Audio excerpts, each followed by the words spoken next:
Before I moved back to Johnson City, I worked for a group home for kids ages 7 through 18 who had mental health or more like mental disorders, like ADHD, oppositional defiant disorder, post-traumatic stress disorder, bipolar. And I was a residential counselor there who worked with them on site about 12 hours a day.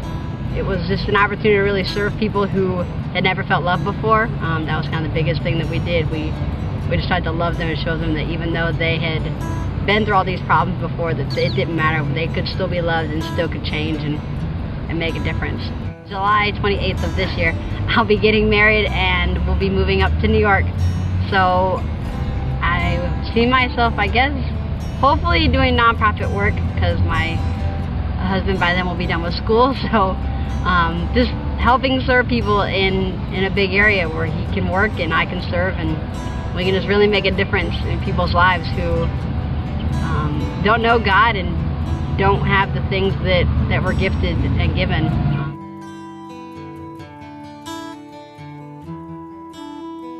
I prayed all week about what my call was going to be, and I was really hoping I'd figure out something, and we had to make a canvas at the end of the summer.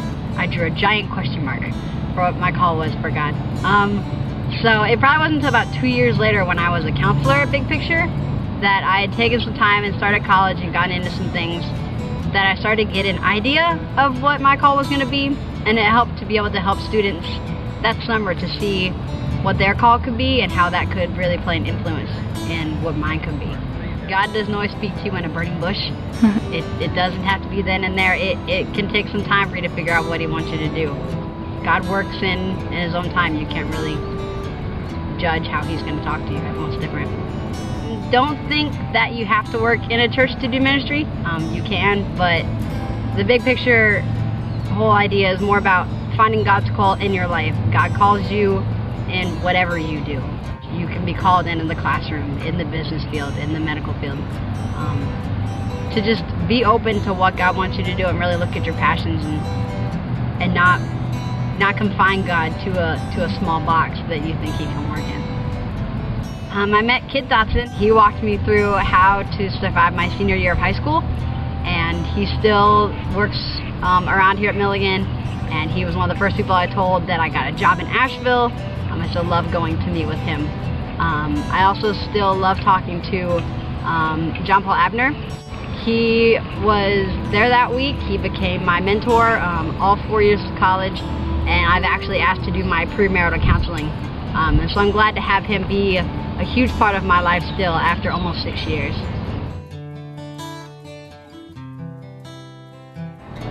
It first started with the Big Picture when I got to meet some of the students and faculty and staff of Milligan, and then I finished Big Picture, went back to school, and was kind of debating between Milligan and Carson Newman and Liberty. And then when my parents brought me to an open house in October, I cried when I had to go back home. So I figured that was kind of me realizing that Milligan was not somewhere I wanted to leave and that I would want to stay for 4 years of college.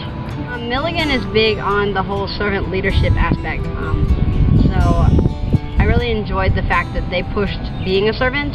You can do biology or accounting, be a teacher, be a nurse, and you can still learn to be a servant in that field while being a leader for God.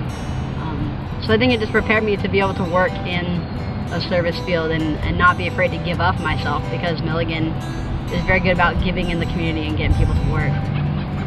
Enjoy the life that God gives you. Don't try to jump ahead of Him. He's got a plan for you. It may take some time. I didn't figure out, I still don't fully know what my calling is, and I am a college graduate.